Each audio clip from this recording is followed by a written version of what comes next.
நம்முடைய ஸ்தானத்தை தேவன் கொஞ்சம் கொஞ்சமா விலக்கி காட்டும் போதுதான் ஆண்டவரே இதுக்கு நான் தகுதி இல்லை ஆண்டவரே, தெரிஞ்சுதான் இந்த வார்த்தையெல்லாம் நான் ஆடையா போட்டிருப்பேன், எத்தனை புத்தகத்தை இருந்தா நேரத்தை வீணடிச்சுக்க மாட்டேன், கொஞ்சம் கொஞ்சமா எடுத்து பொறுத்திருப்பேன் ஆண்டவரே.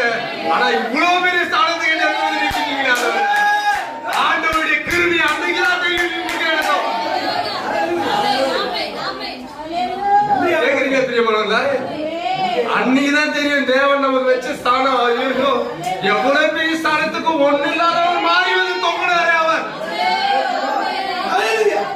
தன் சிஷ்யனுடைய கரத்தினாலதான் அடி வாங்கினாரே அவர். தன்னுடைய கடைசி சொட்டு ரத்தவரை சிந்தினாரே அவர். என்னையா இங்கே கொண்டு வருவதற்கு